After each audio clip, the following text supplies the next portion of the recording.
اور یہاں کو بتائیں کہ مسلم لیگ نون اور پیپلز پارٹی کی دبئی میں ملاقاتوں کی اندرونی کہانی سامنے آ گئی ہے۔ دونوں جماعتیں عام انتخابات بروقت کرانے پر متفق ہو گئی ہیں۔ آئندہ وزیر اعظم اکثریتی جماعت کا ہوگا۔ تفصیلات حاصل کریں گے ڈان نیوز کے نمائندے عدنان شیخ سے۔ عدنان بتائے گا دونوں جماعتوں میں مزید کن امور پر اتفاق ہوا ہے اور نگراں سیٹ اپ پر کیا طے پایا ہے؟ جی بالکل، پاکستان مسلم لیگ نون اور پیپلز پارٹی کی دبئی میں ہونے والی ملاقات کی اندرونی کہانی سامنے آ گئی ہے اور جو ملاقات تھی یہ دبئی میں ہوئی تھی، جس میں نواز شریف، آصف علی زرداری، بلاول بھٹو زرداری، مریم نواز سمیت اہم جو پارٹی رہنما تھے وہ شریک تھے اور آئندہ کی سیاسی حکمت عملی سمیت دیگر جو معاملات تھے وہ زیر غور آئے اور آئندہ کے انتخابات کے حوالے سے بھی جو ہے وہ فارمولہ طے کر لیا گیا ہے کہ آئندہ عام انتخابات جو ہے وہ بر وقت کروائے جائیں گے، جبکہ اکتوبر کے آخری ہفتے میں اور نومبر کے جو ہے پہلے ہفتے میں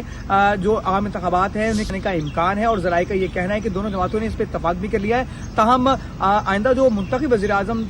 ہوگا اس حوالے سے بھی جو ہے بات چیت مکمل کر لی گئی ہے اور کسی بھی جماعت سے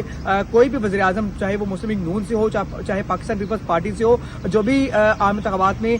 جماعت برسر اقتدار آئے گی اس وزیر اعظم کے لیے جو ہے دونوں جماعتیں بلکہ جتنی بھی پی ڈی ایم کی جماعتیں ہیں وہ راہ ہموار کریں گی، کسی قسم کی رکاوٹ نہیں ڈالی جائے گی، جبکہ آئندہ عام انتخابات کے بعد جو ہے وہ ملکی سیاسی اور جو معیشت ہے اس پر فوکس کیا جائے گا۔ اور جبکہ نواز شریف کی واپسی کے حوالے سے بھی گفت و شنید کی گئی ہے اور امکان ظاہر کیا جا رہا ہے کہ نواز شریف 14 اگست کو پاکستان آ سکتے ہیں۔ اس حوالے سے ابھی پارٹی کا ایک اہم اجلاس جو ہے وہ لندن میں بلایا جائے گا جس کی صدارت نواز شریف کریں گے اور کچھ جو لیڈران ہوں گے ان کو ویڈیو لنک کے ذریعے بھی اجلاس میں شرکت کے لیے دعوت دی جائے گی اور نواز شریف کی وطن واپسی کے حوالے سے